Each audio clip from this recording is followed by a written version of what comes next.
Hello, magandang umaga po mga kaagapay. Ayon po sa pagbubulay ng salita ng Diyos, matatagpuan po sa Roma 8 talata 17. Ganito po ang sinasabi: at yamang mga anak, tayo'y mga tagapagmana ng Diyos at kasamang tagapagmana ni Kristo. Tayo po manalangin namin. Diyos, maraming salamat. Kabay po yung Banal na Espiritu, dapat mangkilakilain, sambahin at pasalamatan sa pangalan ni Jesus. Amen. Ay pamagat, kasamang tagapagmana. Mapagmuni-muni na ba ninyo ang tunay na kahulugan ng ating talata ngayon? Isa kang eredero, isang lalaki ang laging makikita na suray-suray at marumi, pagala-gala sa lansangan, laking hiya lalo na ng kanyang mga magulang. 10 ng kanyang buong kamag-anak, may iba na itinatutuwa siya na kamag-anak kapag may nagtanong. Isang araw, nagkaroon ng pamamahayag sa tabi ng tindahang iniinuman ng binata. Ano ba't natawag ang kanyang pansin?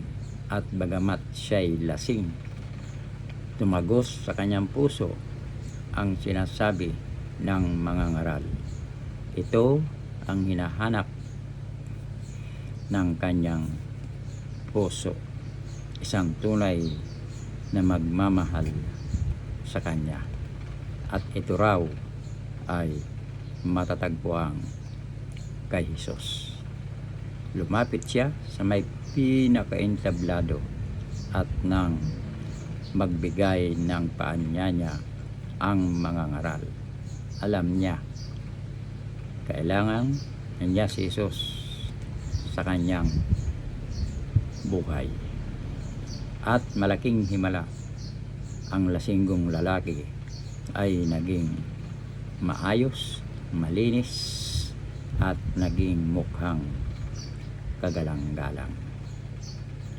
Naninirahan siya sa bahay ng mga ngaral at patuloy na lumago sa Panginoon.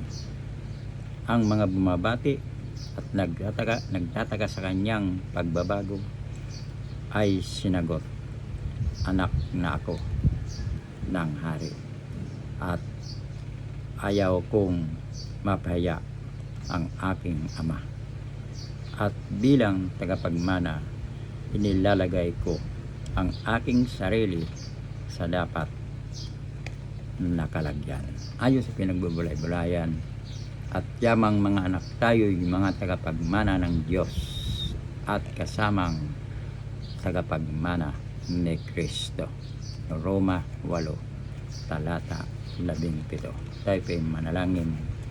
Amang Diyos na may bigay sa lahat, salamat sa iyong pagtanggap sa akin upang maging anak mo, at sa napakagandang pangako na ngayon ako'y kasamang tagapagmana ng Panginoong Hesus.